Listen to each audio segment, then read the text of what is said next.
ക്രമസമാധാന ചുമതലയുള്ള ADGP അജിത് കുമാറും RSS നേതാവ് റാം മാധവും തമ്മിൽ നടന്ന കൂടിക്കാഴ്ചയെ ചൊല്ലിയുള്ള വിവാദങ്ങൾ മുറുകുകയാണ്. എന്തിനാണ് അജിത് കുമാർ റാം മാധവിനെ കണ്ടത് എന്ന ചോദ്യമാണ് ഉയരുന്നത്. വ്യക്തിപരമായ ആവശ്യമെന്ന് പറഞ്ഞ് ഒഴിയാൻ കഴിയാത്ത വിധത്തിലേക്കാണ് കാര്യങ്ങളുടെ പോക്ക്.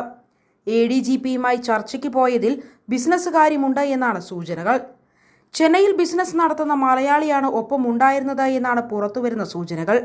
കണ്ണൂർ സ്വദേശിയായ ഈ ബിസിനസ്സുകാരനോടൊപ്പം ADGP എന്തിന് RSS നേതാവിനെ കണ്ടുവെന്നതിലാണ് ദുരൂഹത നിലനിൽക്കുന്നത്.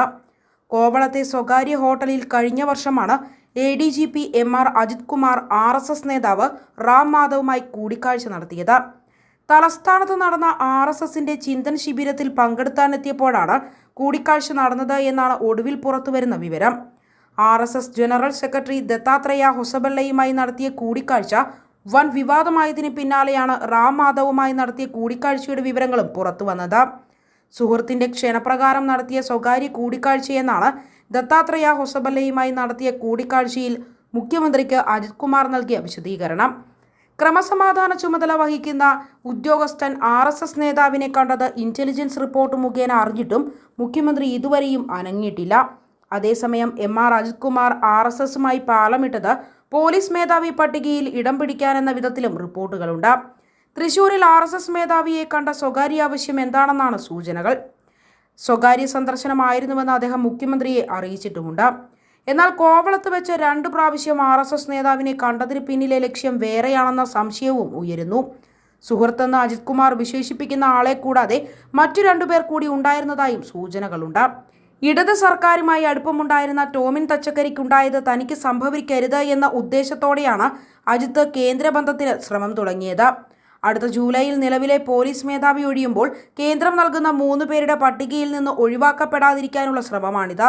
അടുത്ത ജനുവരിയിൽ DGP സഞ്ജീവ് കുമാർ പട്ജോഷി വിരമിക്കുമ്പോൾ ADGP മനോജ് എബ്രഹാമും ഏപ്രിലിൽ DGP K Padmakumar വിരമിക്കുമ്പോൾ MR Ajith കുമാറും DGP കേഡറിലെത്തും. TK വിനോദ് കുമാർ വിരമിച്ച ഒഴിവിൽ വിജിലൻസ് മേധാവി യോഗേഷ് ഗുപ്ത DGP തസ്തികയിലെത്തിയിട്ടുണ്ട്. മനോജ് എബ്രഹാമിനും യോഗേഷ് ഗുപ്തയ്ക്കും അജിത് കുമാറിനേക്കാൾ സർവീസുമുണ്ട്.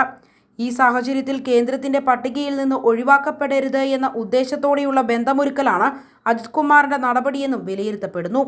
30 വർഷം പൂർത്തിയാക്കിയവരുടെ പട്ടികയാണ് പോലീസ് മേധാവി നിയമനത്തിനായി കേന്ദ്രത്തിന് സമർപ്പിക്കുക.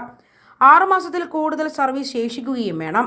കേന്ദ്രം വിവിധ പരിശോധനകൾ നടത്തിയാണ് 3 പേരുടെ പട്ടിക സംസ്ഥാനത്തിന് മടക്കി നൽകുന്നത്. അതിൽ നിന്ന് ആരെ വേണമെങ്കിലും നിയമിക്കാം. 2 പ്രാവശ്യവും സീനിയോറിറ്റി മറികടന്ന് നിയമനം നൽകിയിട്ടുമുണ്ട്. ഇതൊക്കെ കണക്കിലെടുത്താണ് MR അജിത് കുമാർ നീങ്ങുന്നത് എന്ന സൂചനയാണുള്ളത്. അതേസമയം MR അജിത് കുമാർ RSS നേതാക്കളുമായി കൂടിക്കാഴ്ച നടത്തിയ വിഷയം DGP അന്വേഷിക്കും. അന്വേഷണ റിപ്പോർട്ട് ഉടൻ തന്നെ സർക്കാരിന് നൽകുമെന്നാണ് വിവരം. സർവീസ് ചട്ടലംഘനം, അധികാര ദുർവിനിയോഗം എന്നിവയാണ് പരിശോധിക്കുന്നത്. അജിത് കുമാറിന്റെ വിശദീകരണവും കേൾക്കും.